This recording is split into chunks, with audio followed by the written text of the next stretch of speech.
Hello बच्चों, स्वागत है आपका अपने YouTube channel Yadav sir physics वाले। मैं Deepak Yadav, faculty of extra mind rules, आपका स्वागत करते हैं अपने YouTube चैनल पे। सो बच्चों, आज हम अपना इसी चैप्टर 1 का सेकंड पार्ट स्टार्ट करने जा रहे हैं, इलेक्ट्रिक फील्ड। सो हम एक बार इलेक्ट्रिक फील्ड को देखते हैं कि इलेक्ट्रिक फील्ड होता क्या है।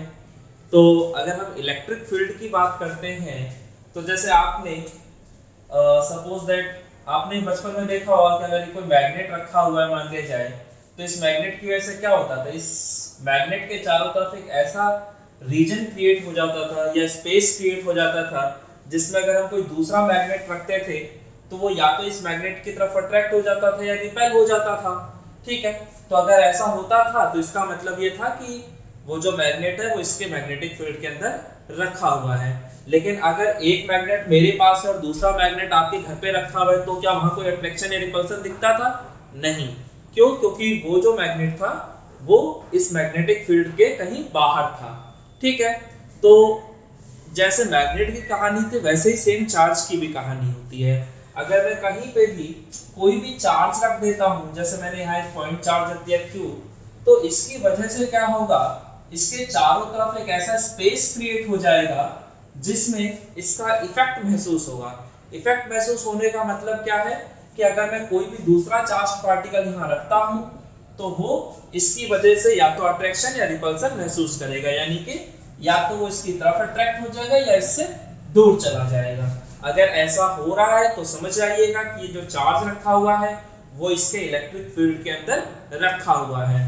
बट अगर आपने इस चार्ज के पास कोई दूसरा चार्ज पार्टिकल रखा और उस चार्ज पार्टिकल में कुछ भी नहीं हुआ, यानी कि ना तो वो इसकी तरफ गया ना ही इससे दूर गया, तो इसका मतलब क्या होगा कि ये जो आपने चार्ज पार्टिकल रखा है वो इसके इलेक्ट्रिक फील्ड के बाहर है।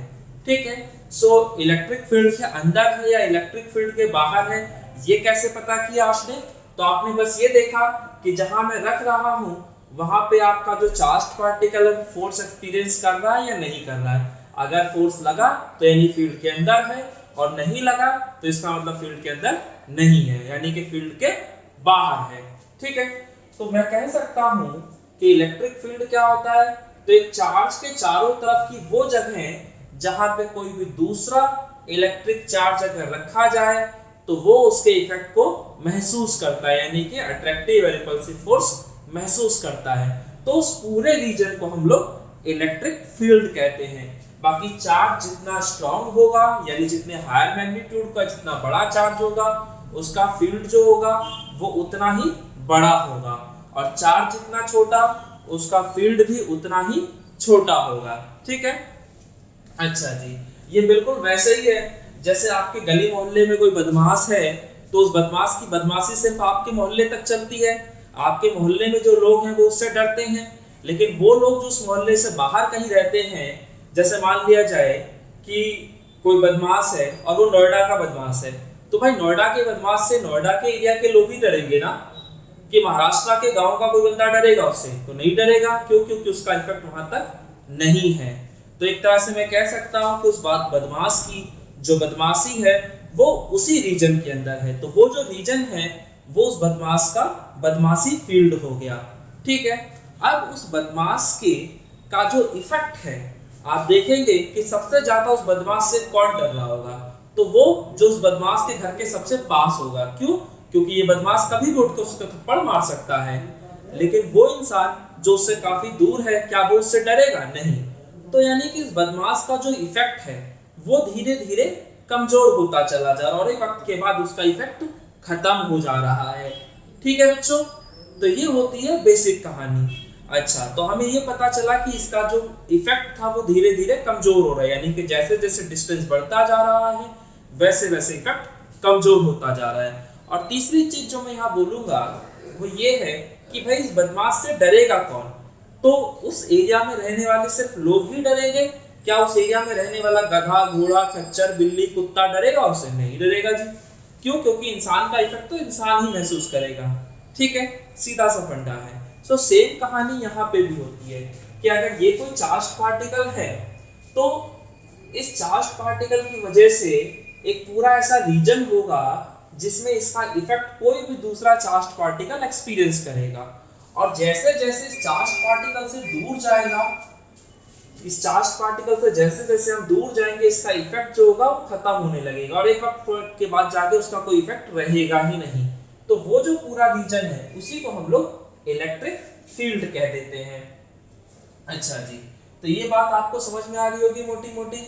अच्छा, तो अब इलेक्ट्रिक फील्ड की वैल्यू अगर डिस्टेंस के साथ चेंज होती है और किसी ने मुझसे पूछ लिया कि ये जो चार्ज है इससे r डिस्टेंस पर कोई पॉइंट P है और बताइए वहां पर फील्ड का क्या इफेक्ट है या फील्ड का क्या स्ट्रेंथ है या फील्ड की क्या इंटेंसिटी है, तो वो कैसे बताओगे? तो उसको बताने का सीधा सा तरीका है कि इस चार्ज का इफेक्ट जो है वो कोई दूसरा चार्ज ही एक्सपीरियंस कर सकता है।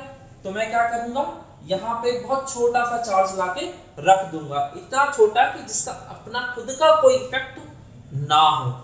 ठीक है, अच्छा, तो मैंने ये चार्ज रख दिया और मैं देखूंगा कि ये जो मेरा चार्ज है ये कितना फोर्स एक्सपीरियंस कर रहा है। तो सीधा सा फंडा है, कूलम्ब्स लॉ लगा के मैं ये तो पता लगा सकता हूं ना कि ये चार्ज कितना फोर्स एक्सपीरियंस कर रहा है। मान लेते हैं ये भी पॉजिटिव चार्ज और ये भी पॉजिटिव चार्ज है, तो ये वाला पॉजिटिव इस पॉजिटिव पे रिपल्सिव फोर्स लगा रहा होगा इधर की तरफ। तो ये जो फोर्स है ये फोर्स कितना निकल के आएगा, तो k q नॉट बटे में r स्क्वायर। तो ये मैंने फोर्स निकाल दिया, तो मैं आसानी से कैलकुलेट कर सकता हूं कि किसी भी पॉइंट पे फोर्स कितना लग रहा है। तो फील्ड कैसे निकलेगा, तो मैंने क्या बताया था, फील्ड कहां तक है, तो जहां तक चार्ज पार्टिकल फोर्स एक्सपीरियंस कर रहा है। तो जहां चार्ज पार्टिकल फोर्स एक्सपीरियंस कर रहा है वहां तक फील्ड है, जहां नहीं कर रहा वहां फील्ड नहीं है। तो इसीलिए इलेक्ट्रिक फील्ड स्ट्रेंथ या इलेक्ट्रिक फील्ड इंटेंसिटी को जो हम डिफाइन करते हैं, तो वो कैसे डिफाइन करते हैं, तो it is defined as the force experienced by the test charge. ठीक है, force experienced by the test charge. तो ये हमारा इलेक्ट्रिक फील्ड का बेसिक सा फॉर्मूला होता है। अब यहाँ पर एक चीज समझ लीजिएगा कि यहाँ पे दो चार्जेस, एक वो चार्ज जो फील्ड को प्रोड्यूस कर रहा है, दूसरा वो चार्ज जो उस फील्ड के इफेक्ट को चेक कर रहा है या ये कह सकते हो टेस्ट कर रहा है। तो वो चार्ज जिसकी वजह से वहां फील्ड है उसे हम लोग कह देते हैं सोर्स चार्ज, और जो उस चार्ज के इफेक्ट को महसूस कर रहा है उसे हम लोग कह देते हैं टेस्ट चार्ज। ठीक है, तो ये हमारा फंडा होता है। तो electric field at distance r, तो electric field at distance r is equal to क्या होगा, तो force experienced by the test charge. ठीक है, सो ये आपका टेस्ट चार्ज है। तो ध्यान रखिएगा कि अगर किसी भी पॉइंट पे आपको फील्ड की इंटेंसिटी पता लगानी है तो वहां क्या करना होता है, तो सीधा सा तरीका है कि वहां पे आप एक टेस्ट चार्ज लाकर रख देंगे और देखेंगे कि वो कितना फोर्स एक्सपीरियंस कर रहा है। तो बस उस फोर्स को हम टेस्ट चार्ज से डिवाइड कर देंगे तो हमें उस डिस्टेंस पर इलेक्ट्रिक फील्ड मिल जाएगा। ठीक है, अब अगर मैं पूछूं कि ये जो इलेक्ट्रिक फील्ड है ये कैसी क्वांटिटी है, स्केलर या वेक्टर, तो आप कह सकते हैं कि भाई फोर्स जो होता है वो तो हमारा वेक्टर क्वांटिटी है और चार्ज हमारा स्केलर क्वांटिटी है। तो अगर किसी भी वेक्टर क्वांटिटी को किसी भी स्केलर क्वांटिटी से डिवाइड करेंगे तो मिलेगा क्या, सो वेक्टर क्वांटिटी। ठीक है, तो यहां से मुझे पता चल गया कि electric field is a vector quantity, so it is a vector quantity. तो अगर वेक्टर क्वांटिटी तो इस पे एरो लगेगा, so E vector at distance r is equal to F vector at बटे में Q नॉट आ गया। ठीक है, अगर कोई पूछे आपसे कि इसकी SI यूनिट क्या होगी, तो आप इजीली बता सकते हो फोर्स की SI यूनिट क्या होती है, न्यूटन, और चार्ज की SI यूनिट होती है coulomb. So it's SI unit is Newton पर कूलम्ब।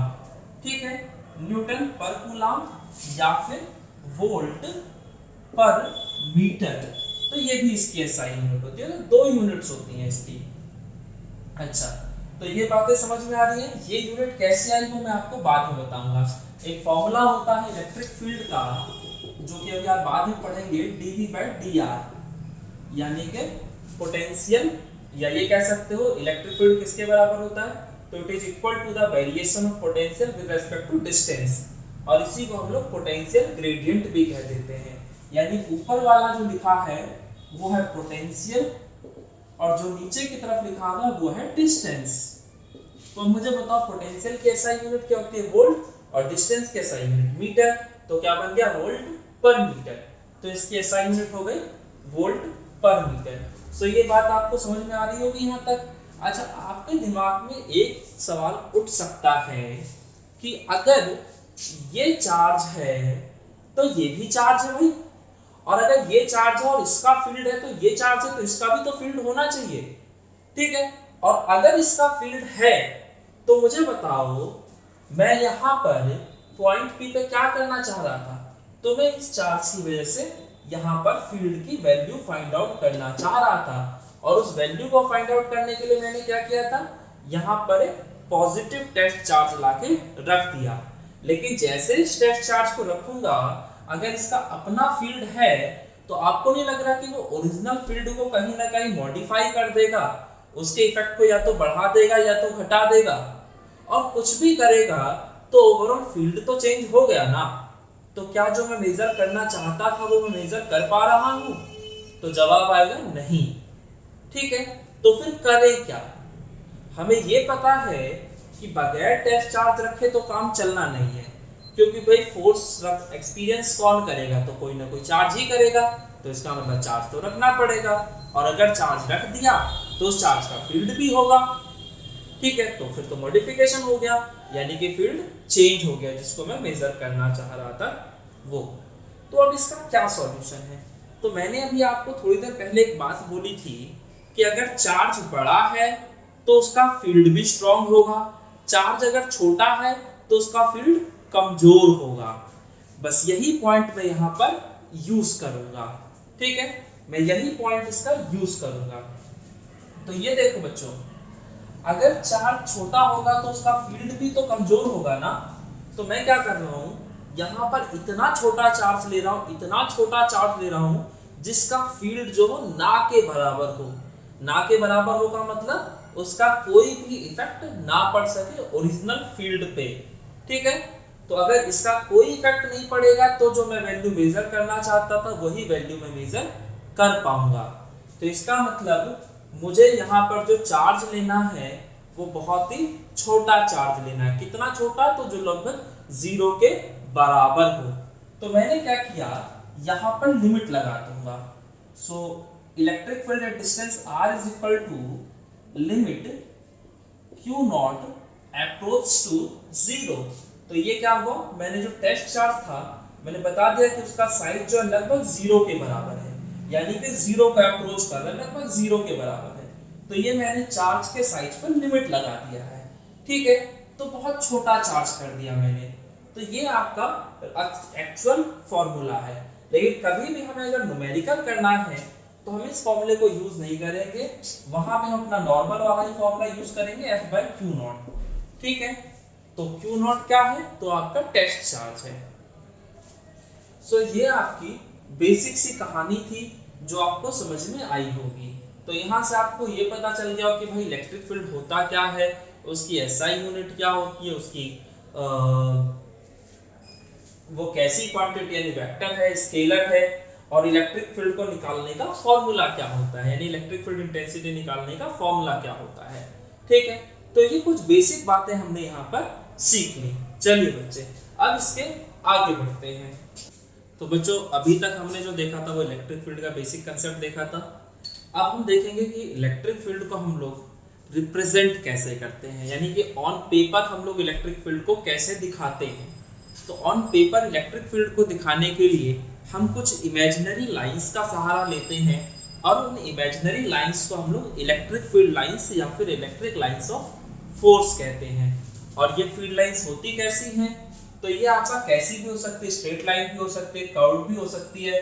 बस कंडीशन क्या है कि अगर जैसे ये मान लिया कि इलेक्ट्रिक फील्ड लाइन है, तो इसमें मैं किसी भी पॉइंट पर अगर टेंजेंट ड्रॉ करूं तो वो उस पॉइंट पर फील्ड की डायरेक्शन को बताए, ठीक है। जैसे आपका पॉइंट ए था, मुझे इस पॉइंट ए पर फील्ड की डायरेक्शन अगर पता करनी है कि फील्ड की डायरेक्शन क्या है, तो मैं सिंपली इस पॉइंट पे टेंजेंट ड्रॉ कर दूंगा।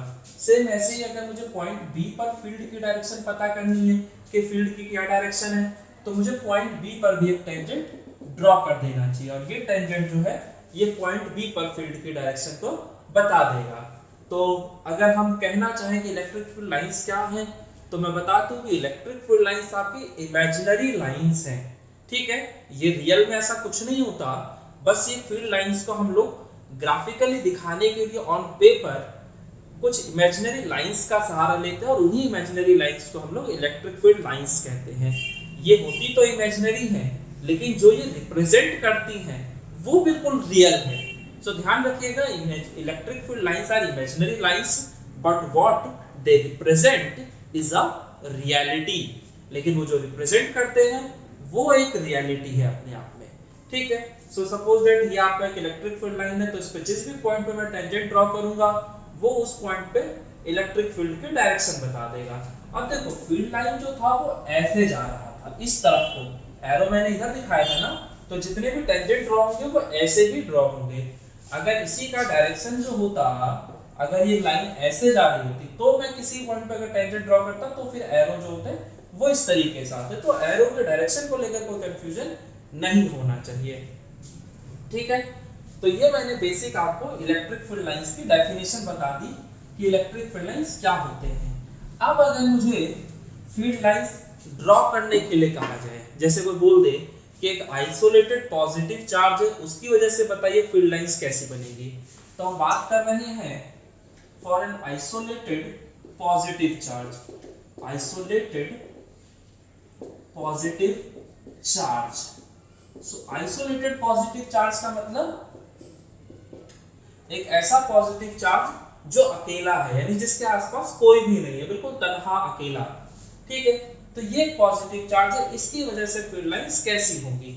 तो आप एक चीज ध्यान रखिएगा कि जो मैंने आपको ये फॉर्मूला लिखवाया था E vector is equal to F vector बटे में Q नॉट, ठीक है, F वेक्टर बटे में Q नॉट। तो यहाँ पर इन दोनों ही वेक्टर्स के बीच में पॉजिटिव का साइन है, तो अगर पॉजिटिव का साइन है इसका मतलब क्या होगा कि जो डायरेक्शन फोर्स की है वही डायरेक्शन फील्ड की भी होगी, ठीक है। लेकिन अगर मैं यहाँ पे जो टेस्ट चार्ज ले रहा हूँ अगर वो मैं नेगेटिव ले लूँ, यानी कि वो चार्ज जो फोर्स को एक्सपीरियंस कर रहा है या फील्ड को एक्सपीरियंस कर रहा है, अगर वो एक नेगेटिव चार्ज है तो वहां पर ये नेगेटिव का साइन जो है ये ऊपर उठ के चला जाएगा, और जैसे ही ऊपर जाएगा दोनों वेक्टर्स के बीच कैसा आ गया नेगेटिव का साइन, और जब दो वेक्टर्स के बीच नेगेटिव का साइन होता है इसका मतलब क्या है कि दोनों की जो डायरेक्शन है वो अपोजिट है, ठीक है। तो यानी कि मैं कह सकता हूं कि एक पॉजिटिव चार्ज के केस में तो जो फोर्स की डायरेक्शन होगी वही फील्ड की भी डायरेक्शन होगी, और एक नेगेटिव चार्ज के केस में जो फोर्स की डायरेक्शन होगी उसके उल्टा जो होगा वो फील्ड का डायरेक्शन होगा। तो अब जैसे एक पॉजिटिव चार्ज, एक आइसोलेटेड पॉजिटिव चार्ज है, इसकी वजह से मुझे अगर फील्ड लाइंस देखनी है तो मुझे कुछ नहीं करना, इस चार्ज के पास में कहीं भी एक पॉजिटिव टेंशन लाके रख दूंगा और देखूंगा कि ये किधर की तरफ फोर्स एक्सपीरियंस कर रहा है। तो ये जो पॉजिटिव चार्ज है वो बाहर की तरफ फोर्स एक्सपीरियंस कर रहा है,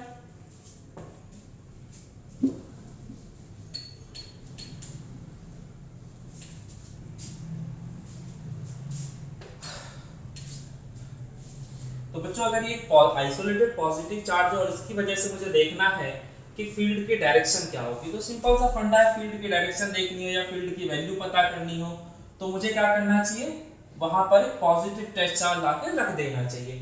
तो मुझे बताओ ये जो पॉजिटिव चार्ज है वो इस पॉजिटिव टेस्ट चार्ज को किधर की तरफ धकेलेगा, तो इधर की तरफ धकेलेगा, तो यानी कि फोर्स की डायरेक्शन ये है।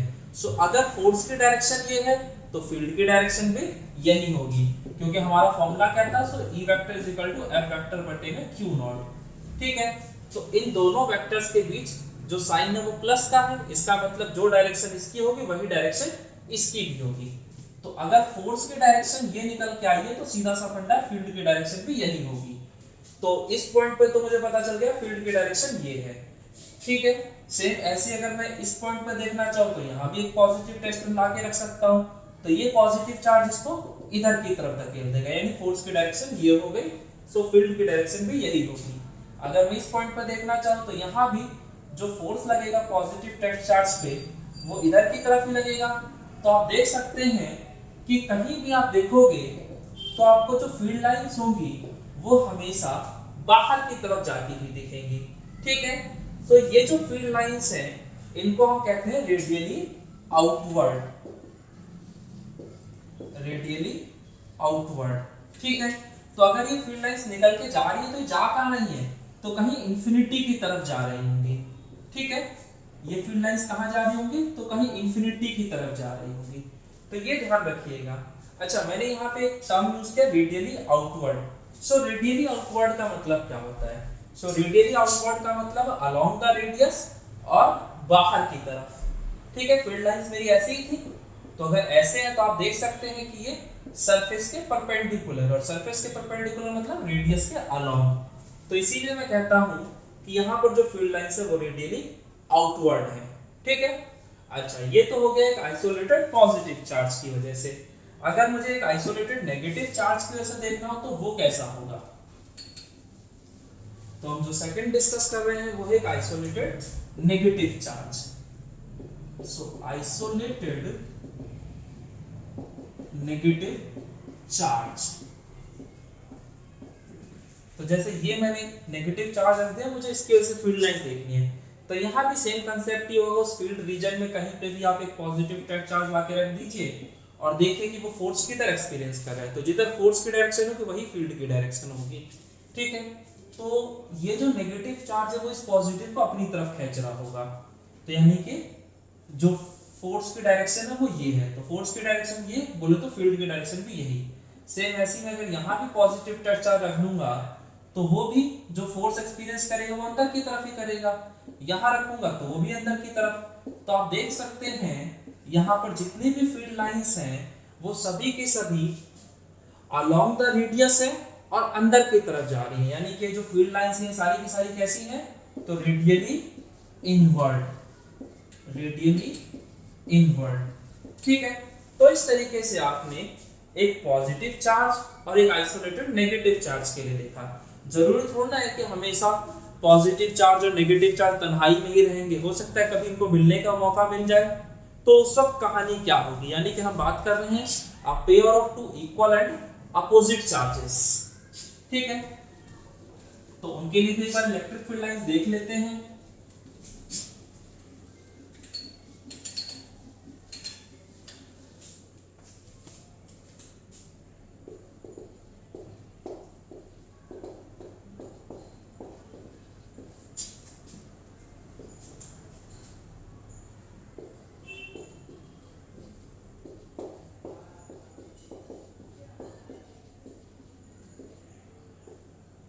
For a pair of two equal and opposite charges, तो मान लेते हैं कि यहाँ हमारा एक पॉजिटिव चार्ज है और यहाँ हमारा एक नेगेटिव चार्ज है, ठीक है। अब सोचो अगर ये सिंगल पॉजिटिव चार्ज था तो इसकी वजह से फील्ड लाइंस ऐसे थी कुछ इस तरह की, और ये अगर एक सिंगल नेगेटिव चार्ज था तो इसकी वजह से जो फील्ड लाइंस थी वो ऐसी थी, यही था, इसके अलावा तो कुछ था नहीं। तो मुझे बताओ अगर ये पॉजिटिव और ये एक नेगेटिव चार्ज है तो सीधा सा फंडा है दोनों के बीच अट्रैक्शन होगा, और जब अट्रैक्शन होने का मतलब है कि आपका झुकाव उसकी तरफ होना। तो अगर मान लिया जाए आप अपने कोचिंग के लिए जा रहे हैं घर से और बीच रास्ते में कहीं आपके किसी दोस्त का घर पड़ता है और आपका कहीं ना कहीं उसकी तरफ अट्रैक्शन है, तो क्या आप सीधे कोचिंग की तरफ जाएंगे? नहीं, अगर रास्ता है तो आप उसके घर के सामने से निकल कर जाएंगे, यानी कहीं ना कहीं आप उसकी तरफ अट्रैक्ट हो रहे हैं। तो सेम कहानी यहाँ पे भी है, अगर ये पॉजिटिव चार्ज अकेला होता तो इसकी फील्ड लाइन सीधे चली जाती, लेकिन ये पॉजिटिव चार्ज इस नेगेटिव चार्ज के साथ रखा है, तो कहीं ना कहीं ये जो पॉजिटिव चार्ज है इससे जो फील्ड लाइन निकली है वो सीधे ना जाके इसकी तरफ बेंड हो जाएगी। क्यों? क्योंकि इस पॉजिटिव का झुकाव है इसकी तरफ, अट्रैक्शन है इसकी तरफ, तो ये जो पॉजिटिव चार्ज से फील्ड लाइन निकली है वो इस नेगेटिव चार्ज की तरफ अट्रैक्ट हो जाएगी। सो बात समझते हैं? तो ये जो फील्ड लाइंस है वो कुछ ऐसी जा रही होंगी, तो ये बात आप समझ लीजिए यहाँ पे बहुत जरूरी है, ठीक है। तो इस तरह से हम लोग यहाँ पर फील्ड लाइंस ड्रॉ कर सकते हैं due to a pair of two equal and opposite charges, ठीक है।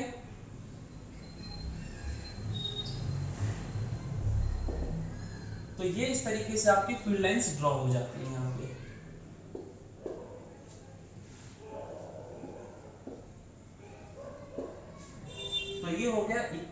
अपोजिट चार्जेस की वजह से। ठीक है, तो यहाँ पे हम लोग क्या कहते हैं कि यहाँ पर जो फील्ड लाइंस हैं उनका लेंथ वाइज कंप्रेशन हुआ है। सोचो ना, ये फील्ड लाइन पहले तो काफी ऐसे जा रही थी और अभी वो ऐसे चलेगी, तो कहीं ना कहीं कंप्रेस हुआ कि नहीं हुआ? ये जो फील्ड लाइन से सारी की सारी कंप्रेस हो गई है और लेंथ वाइज कंप्रेस हुई है। तो ये जो लेंथ वाइज कंप्रेशन होता है इसी को हम लोग लॉन्गिट्यूडनल कंप्रेशन कहते हैं। तो जब भी दो इक्वल और अपोजिट चार्जेस का पेयर होगा तो वहां पे हमेशा लॉन्गिट्यूडनल कंप्रेशन होगा। सो लॉन्गिट्यूडनल कंप्रेशन होगा वहां पे। ठीक है, तो ये हो गया pair of equal and opposite charges. अब जरूर थोड़ा है कि इक्वल और अपोजिट चार्जेस ही हो सकता है कि सेम नेचर के दो चार्जेस रखे हो, यानी कि दो पॉजिटिव हो या दोनों के दोनों नेगेटिव हो। तो जो मेरा चौथा केस है उसमें क्या कर रहे हैं हम लोग, for a pair of two equal and similar charges, for a pair of two equal and similar charges. तो दो इक्वल और सिमिलर चार्जेस के पेयर के लिए हम बात कर रहे हैं। तो ये भी पॉजिटिव और मान लीजिए ये भी पॉजिटिव। तो सोचो ये जो पॉजिटिव चार्ज था अगर ये अकेला होता तो इससे जो फील्ड लाइन निकलती वो ऐसे जाती, और ये भी अगर पॉजिटिव चार्ज है तो इसकी वजह से भी जो फील्ड लाइन निकलती वो भी ऐसे जाती, यही होता। लेकिन अब सोचो जब अपोजिट नेचर के चार्जेस थे तो अट्रैक्शन हुआ, और अट्रैक्शन के केस में क्या हुआ, इसका झुकाव कहीं ना कहीं इसकी तरफ हो गया। तो ये नहीं लगता आपको कि यहाँ पर जब दोनों सेम नेचर के तो यहाँ पे रिपल्सन होगा, और रिपल्सन में क्या होगा, क्या झुकाव होगा एक दूसरे के? नहीं, वो तो एक दूसरे को देखना पसंद नहीं करेंगे। तो ये क्या करेंगे, अगर ये नॉर्मल केस में ऐसे जा रहे हैं तो रिपल्सन वाले में और इधर की तरफ बेंड हो जाएंगे। बात समझ रहे हैं? तो आपकी जो फील्ड लाइंस है वो कुछ इस तरह से बेंड हो जाएंगी। तो इस तरह से बेंड हो जाने से जो आपकी फील्ड लाइंस हैं वो कुछ ऐसे जाएगी। तो ये जो फील्ड लाइंस है सब पे आपको रिपल्सन का इफेक्ट देखने को मिल रहा होगा। ठीक है, तो यहां पर जो आपको केस देखने को मिलेगा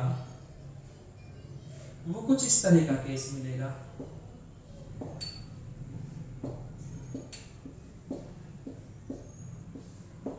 ठीक है, तो ये आपका खेल हो जाता है। अब यहाँ पर एक चीज समझ लेना कि जो फील्ड लाइंस होती हैं वो जब निकलती हैं तो भी परपेंडिकुलरली ही निकलती हैं, और जब वो एंटर करती हैं तो भी परपेंडिकुलरली ही एंटर करती हैं। सो अगर कहीं लिखने में कुछ मतलब ड्रॉ करने में कुछ गड़बड़ हो तो उसको ध्यान में दीजिएगा आप लोग। ठीक है, तो ये हो गया। अब यहाँ पर क्योंकि दोनों ही चार्जेस जो है सेम नेचर के हैं और बराबर मैग्नीट्यूड के हैं, यहाँ तो मैंने बराबर मैग्नीट्यूड दे दिया है, तो अगर बराबर मैग्नीट्यूड के होंगे तो यहाँ पर जो इनका बिल्कुल मिडिल पॉइंट होगा उसको हम लोग कह देते हैं न्यूट्रल पॉइंट। न्यूट्रल पॉइंट, सो न्यूट्रल पॉइंट का मतलब है एक ऐसा पॉइंट जहां पर फील्ड इंटेंसिटी जीरो हो। ठीक है, जहां फील्ड इंटेंसिटी जीरो होती है उस पॉइंट को हम लोग न्यूट्रल पॉइंट कहते हैं। ठीक है, ये कैसे अभी मैं आपको समझाता हूं। सो फिलहाल आपके चार केसेस पॉसिबल थे, वो चारों के चारों मैंने केसेस करा दिए कि भाई अकेला पॉजिटिव चार्ज रखा हो, अकेला नेगेटिव चार्ज रखा हो, एक पॉजिटिव और नेगेटिव का पेयर हो, या दोनों के दोनों ही पॉजिटिव हो। तो ये चार पॉसिबल केसेस हो सकते हैं, तो मैंने चारों भी डिस्कस कर दिए हैं। ठीक है, अब मैं आपको न्यूट्रल पॉइंट का कंसेप्ट समझा देता हूं एक बार।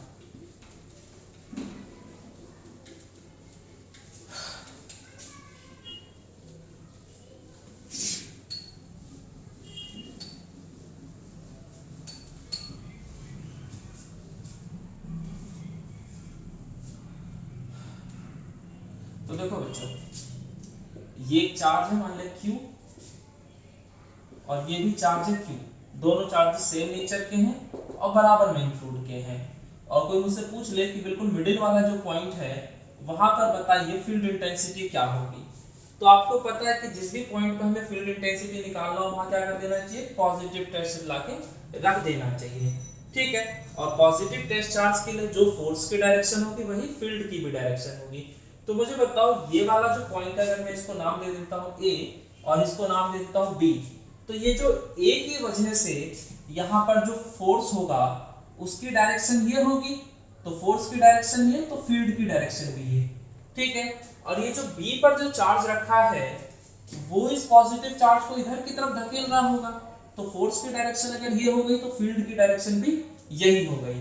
ठीक है, तो आप देख रहे हैं कि यहाँ पर दोनों फील्ड्स अपोजिट डायरेक्शन में हैं, और जब दो वेक्टर्स अपोजिट डायरेक्शन में हो तो उनका रिजल्टेंट निकालने के लिए हमें क्या करना चाहिए, सब्ट्रैक्शन करना चाहिए।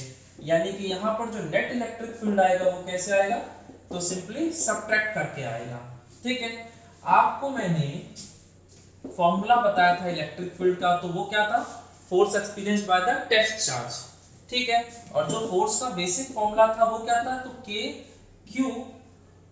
Q नॉट बटे में R स्क्वायर, और ये Q नॉट तो पहले से लिखा हुआ था, तो इस Q नॉट से Q नॉट चला गया ना, तो यहाँ पर जो इलेक्ट्रिक फील्ड आया वो क्या आ गया, तो KQ बटे में R स्क्वायर। अब आपको यहाँ पर ये ध्यान रखना होगा कि ये जो, जैसे मैं इस पेयर की बात कर रहा हूँ, तो यहाँ पे जो दोनों चार्जेस थे उसमें एक चार्ज Q था और एक चार्ज Q नॉट था। ठीक है, और इनके बीच का जो गैप था ये R था, और ये जो गैप था ये भी R था। तो force experienced by the test charge, तो हमने क्या किया, जब फॉर्मूला रखा F का और Q नॉट का, तो Q नॉट से Q नॉट चला गया, यानी टेस्ट चार्ज से टेस्ट चार्ज तो कट गया। तो ये जो चार्ज बचा है ये कौन सा चार्ज है, तो ये आपका होता है सोर्स चार्ज। तो यहां से आपको इलेक्ट्रिक फील्ड के दो फॉर्मूले पता चल जाते हैं, एक ये फॉर्मूला KQ/R² और दूसरा ये फॉर्मूला E=F/Q0। तो जब आपको सिर्फ फोर्स दे रखा और चार्ज दे रखा और टेस्ट चार्ज, तो ये फॉर्मूला यूज करना है। अगर आपको सोर्स चार्ज दे रखा और डिस्टेंस दे रखा है और पूछा जाए कि इस चार्ज की वजह से बताइए यहाँ फील्ड क्या होगा, तो आप सिंपली ये वाला फॉर्मूला यूज कर लेंगे। ठीक है, तो मुझे चार्ज पता है और डिस्टेंस पता है, मुझसे तो फील्ड पूछा गया था। तो अगर मैं देखूं तो आपको समझ में आना चाहिए कि जो इलेक्ट्रिक फील्ड की वैल्यू वो सिर्फ दो चीजों पर डिपेंड कर रही है, एक तो आपके सोर्स चार्ज के मैग्नीट्यूड पे और दूसरा डिस्टेंस पे। तो जरा मुझे बताना कि जो सोर्स चार्ज यहाँ है वही सोर्स चार्ज यहाँ भी है, और जो डिस्टेंस ये है वही डिस्टेंस ये भी है। तो अगर चार्जेस दोनों जगह सेम रखें, डिस्टेंस भी सेम है, तो फील्ड भी तो दोनों की वजह से सेम आएगा ना। तो ये जो EA और ये जो EB है ये दोनों ही किसके बराबर हो जाएंगे, तो एक दूसरे के बराबर, और इनको मैं मान लेता हूं कि ये E है। ठीक है, ये भी E है, तो E माइनस E क्या आ जाएगा, 0।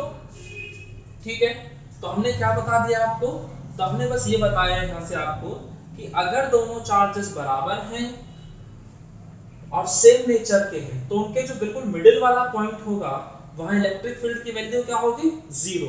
और वो पॉइंट जहां पर फील्ड की वैल्यू 0 होती है उसे हम लोग क्या कहते हैं, न्यूट्रल पॉइंट। यानी कि ये हो गया आपका न्यूट्रल पॉइंट। सो ये तो खेल हुआ तब के लिए जब दोनों चार्जेस बराबर मैग्नीट्यूड के हैं। जरूरी थोड़ा ना कि हमेशा बराबर मैग्नीट्यूड ही हो सकता है कम और ज्यादा हो। तो अगर कम और ज्यादा होंगे तो न्यूट्रल पॉइंट कहां होगा, एक बार वो भी देख लेते हैं।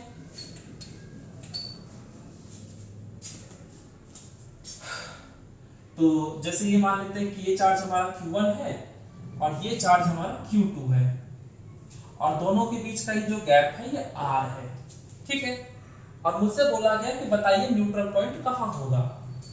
तो भाई मुझे तो नहीं पता, मैंने मान लिया कि अच्छा इसमें कंडीशन भी दे दी गई है आपको, और कंडीशन क्या है आपको, तो ये आपको गिवन है कि Q1 की value is greater than Q2, यानी ये वाला चार्ज बड़ा है। ठीक है, मैंने मान लिया कि मेरा जो न्यूट्रल पॉइंट है वो कहीं यहाँ पे है, या ऐसा करो यहाँ पे कहीं मान लो कि ये जो मेरा पॉइंट है ये मेरा न्यूट्रल पॉइंट है।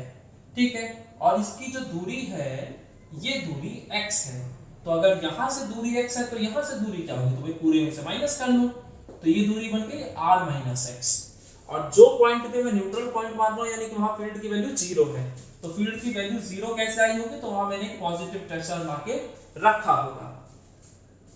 तो ये पॉइंट A है और ये पॉइंट B है। तो मुझे क्या करना है, इस पॉइंट पर देखना है कि फील्ड की डायरेक्शन क्या होगी। तो ये पॉजिटिव चार्ज है तो वो इस पॉजिटिव को इधर की तरफ धकेल रहा होगा, तो ये हो गया फील्ड A की वजह से, और ये वाला पॉजिटिव इस पॉजिटिव को इधर की तरफ धकेल रहा है, तो ये हो गया फील्ड B की वजह से। और दोनों ही फील्ड अपोजिट डायरेक्शन में, तो नेट इलेक्ट्रिक फील्ड क्या आ जाएगा, तो EA माइनस EB यही होगा।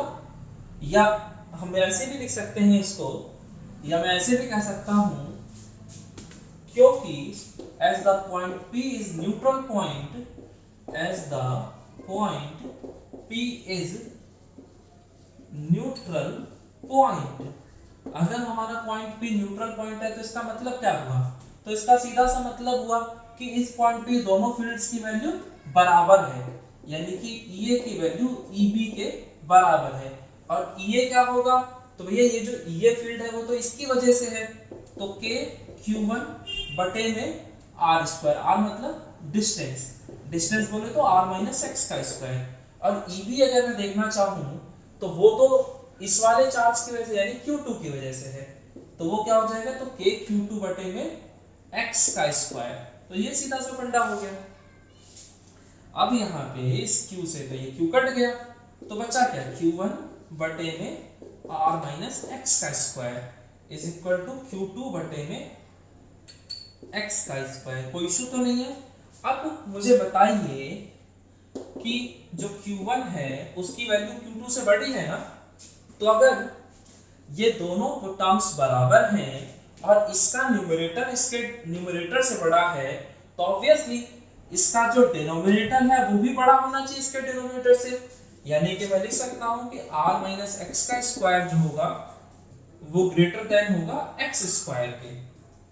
तो r माइनस एक्स जो होगा इस स्क्वायर से स्क्वायर कट जाएगा, सो r माइनस एक्स जो होगा वो ग्रेटर देन x हो गया, तो इस माइनस एक्स को उधर भेजूंगा तो प्लस का x आ जाएगा, तो r is greater than x plus x 2x। तो मुझे तो x की वैल्यू फाइंड आउट करनी है ना, तो x की वैल्यू क्या हो गई?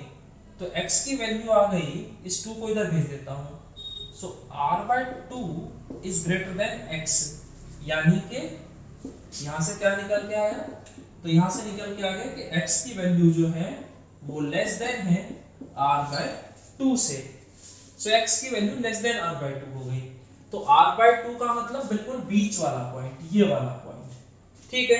तो क्या कह रहे हैं कि x की वैल्यू r/2 से छोटी है, तो ये जो डिस्टेंस ये तो r/2 के बराबर है, तो कह रहा है कि x की वैल्यू अगर r/2 से छोटी है यानी कि जो पॉइंट होगा वो इस रीजन में कहीं ना कहीं होगा। और अगर कह देता कि x की वैल्यू r/2 से बड़ी है, इसका मतलब हमारा जो न्यूट्रल पॉइंट है वो इस वाले रीजन में आ जाता। फिलहाल हमसे क्या कहा गया है कि x की वैल्यू लेस देन r/2 है, सो r/2 का मतलब जो पॉइंट होगा हमारा वो इस वाले रीजन में आएगा, यानी कि छोटे वाले चार्ज की तरफ। तो हमें समझ में आ गया कि अगर दोनों चार्जेस बराबर मैग्नीट्यूड के हैं तो जो न्यूट्रल पॉइंट होगा वो बिल्कुल बीचों बीच होगा, लेकिन अगर एक चार्ज बड़ा और एक चार्ज छोटा है तो न्यूट्रल पॉइंट हमेशा छोटे वाले की तरफ होगा, ठीक है। इसको मैं और सिंपल भाषा में समझाना चाहूँ तो मैं ऐसे कह सकता हूँ कि अगर दो फैमिलीज और दोनों फैमिलीज को कंडीशन दे दी गई है कि आपको जो सेविंग करनी है हर महीने वो बराबर सेविंग करनी है, ठीक है, तो वो परिवार जिसकी सैलरी ज्यादा है उसको खर्चा भी ज्यादा करना पड़ेगा और जिसकी सैलरी कम है उसको खर्चा भी कम करना पड़ेगा, तभी तो दोनों की सेविंग बराबर हो सकती है ना। तो मुझे कंडीशन दे रखी है कि दोनों की सेविंग बराबर है और ये बता दिया गया कि इसकी आमदनी ज्यादा है, तो अगर इसकी आमदनी ज्यादा है तो इसका खर्चा भी ज्यादा होगा, यानी कि r माइनस एक्स का स्क्वायर जो होगा वो x स्क्वायर से बड़ा होगा। सो r माइनस एक्स का स्क्वायर x स्क्वायर से बड़ा हो गया और इसको सॉल्व करने के बाद मुझे क्या पता चल गया कि x की वैल्यू r/2 से छोटी होगी, तो x की वैल्यू r/2 से छोटी होगी। तो ये जो डिस्टेंस था ये पूरा r/2 था, तो x का वैल्यू r/2 से बड़ा होने का मतलब ये पॉइंट इधर आ जाए और छोटा होने का मतलब इधर आ जाए। तो मुझे समझ में आ गया कि मेरा जो न्यूट्रल पॉइंट है वो छोटे वाले चार्ज के पास है। सो यहाँ से आपको न्यूट्रल पॉइंट का खेल समझ में आ गया कि भाई अगर दोनों चार्जेस बराबर हैं तो न्यूट्रल पॉइंट बिल्कुल बीचों बीच, अगर एक चार्ज बड़ा और एक चार्ज छोटा है तो न्यूट्रल पॉइंट हमेशा छोटे वाले चार्ज के पास होगा, ठीक है। तो ये आपकी बेसिक कहानी थी। चलिए इसके बाद हम आगे बढ़ते हैं। तो बच्चों अब हम देखते हैं properties of electric field lines, ठीक है। इलेक्ट्रिक फील्ड लाइंस की प्रॉपर्टीज क्या हैं? तो इसमें जो पहली प्रॉपर्टी है वो हम क्या कह सकते हैं कि electric field lines are discontinuous lines, यानी इलेक्ट्रिक फील्ड लाइंस होते हैं वो डिसकंटीन्यूअस लाइंस होती हैं। तो electric field lines are discontinuous lines, तो discontinuous lines, so electric field lines are discontinuous lines। तो discontinuous lines का मतलब क्या है कि जैसे हमने मैग्नेट वाला खेल देखा था, मैग्नेट में क्या होता था, ये आपका नॉर्थ पोल होता था, ये आपका साउथ पोल होता था। तो फील्ड लाइंस होती थी वो नॉर्थ पोल से निकलती थी और साउथ पोल से एंटर करती थी आउटसाइड द मैग्नेट, और इनसाइड द मैग्नेट साउथ से नॉर्थ होती थी। ठीक है, तो ये जो फील्ड लाइन है पूरी की पूरी कंटिन्यूअस है। ठीक है, लेकिन अगर मैं पॉजिटिव और नेगेटिव चार्ज की बात कर दूं तो यहाँ पर जो फील्ड लाइन होती है वो पॉजिटिव से निकलती है और नेगेटिव पे जाके खत्म हो जाती है। तो यहाँ से शुरू हुआ और यहाँ पे खत्म हो गया, तो ये जो फील्ड लाइन हुआ ये कैसा हो गया, तो डिसकंटिन्यूअस। जबकि ये जो फील्ड लाइन है ये आपका कंटिन्यूअस है, क्योंकि ये पूरे में चल रहा है, अंदर भी है बाहर भी है। जबकि इलेक्ट्रिक फील्ड लाइन सिर्फ और सिर्फ बाहर होती है, अंदर नहीं होती। सो इसलिए हम इसको कह सकते हैं कि electric field lines are discontinuous lines. तो ये आपका पहला पॉइंट हो जाता है।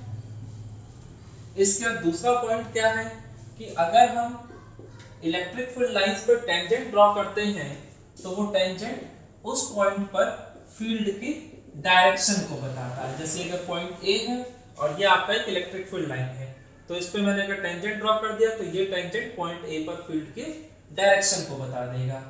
ठीक है, इसी में तीसरा पॉइंट हम क्या कह सकते हैं कि two electric field lines can not intersect each other. दो इलेक्ट्रिक फील्ड लाइंस कभी भी एक दूसरे को इंटरसेक्ट नहीं कर सकती। यानी कि अगर ये फील्ड लाइन है और ये दूसरी फील्ड लाइन है, ठीक है, तो ये कभी भी एक दूसरे को इंटरसेक्ट नहीं कर सकती। क्यों? क्योंकि at the point of intersection we can draw two tangents. एक टेंजेंट इधर भी ड्रॉ हो जाएगा और एक टेंजेंट इधर ड्रॉ हो जाएगा। तो क्या एक ही पॉइंट पर दो डायरेक्शंस पॉसिबल है? तो कभी पॉसिबल नहीं है। आप एक समय पे या तो नॉर्थ डायरेक्शन में जा रहे होंगे या तो साउथ डायरेक्शन में जा रहे होंगे। अब ऐसा तो नहीं ना कि उसी टाइम पे आप नॉर्थ डायरेक्शन में भी चल रहे हैं और उसी टाइम पे आप साउथ डायरेक्शन में भी चल रहे हैं, तो ये पॉसिबल नहीं है। तो कई बार आपके पेपर में क्वेश्चन पूछ लिया जाता है कि why two electric field lines cannot intersect each other, because at the point of intersection we have two directions which is not possible।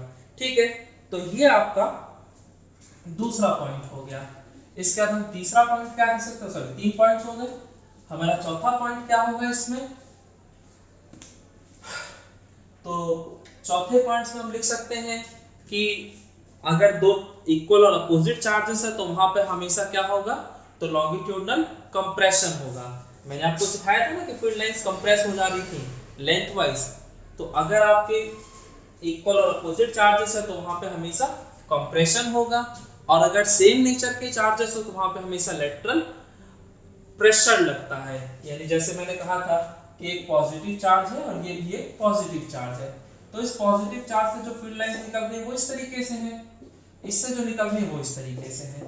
तो यहाँ पर जो है आपका वो लेटरल प्रेशर लग रहा है, यानी कि साइड वाइज प्रेशर लग रहा है सामने से।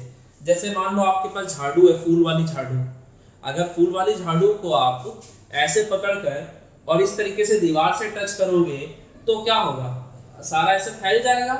तो सेम यहाँ पर भी तो यही हुआ है, ये जो फील्ड लाइन से पूरी फैल गई है ना ऐसे, तो ऐसे फैली क्यों है, क्योंकि इस पे सामने से प्रेशर लग रहा है, और वो जो सामने से प्रेशर लगता है उसी को हम लोग लेटरल प्रेशर कहते हैं। ठीक है, तो ये आपकी बेसिक कहानी हो गई। तो ये हम कह सकते हैं कि कहीं भी अगर दो सेम नेचर के चार्जेस हो तो वहां पे हमेशा लेटरल प्रेशर लगेगा, और अपोजिट नेचर के चार्जेस है अगर तो वहां पे आपका कंप्रेशन होगा, लॉन्गिट्यूडनल कंप्रेशन। ठीक है, तो ये आपके कुछ पॉइंट्स हो गए। इसी में एक और पॉइंट हो गया आपका कि इलेक्ट्रिक फील्ड लाइंस हमेशा किसी भी सरफेस से परपेंडिकुलरली ही निकलती हैं और परपेंडिकुलरली ही एंटर करती हैं। इसका क्या रीजन है वो मैं आपको आगे वाले लेक्चर्स में समझाऊंगा आसानी से। ठीक है, तो ये आपको बात समझ में आ रही होगी कि फील्ड लाइंस हमेशा सरफेस के परपेंडिकुलरली ही निकलेगी और परपेंडिकुलरली ही एंटर भी करेगी। ठीक है, फील्ड लाइंस हमेशा परपेंडिकुलरली ही एंटर करेंगी। तो ये आपकी लास्ट प्रॉपर्टीज हो गई इसमें। तो ये आज जो हमने डिस्कस किया है वो इलेक्ट्रिक फील्ड के कंसेप्ट को डिस्कस किया। ठीक है, उसकी प्रॉपर्टीज को डिस्कस कर दिया, फील्ड लाइंस कैसे ड्रॉ करते हैं वो सब डिस्कस कर लिया है। बाकी नेक्स्ट क्लास में हम इसी पे कुछ क्वेश्चंस करेंगे और हम इसी चैप्टर को आगे बढ़ाएंगे। सो बच्चों, बाकी हम लोग नेक्स्ट क्लास में करते हैं।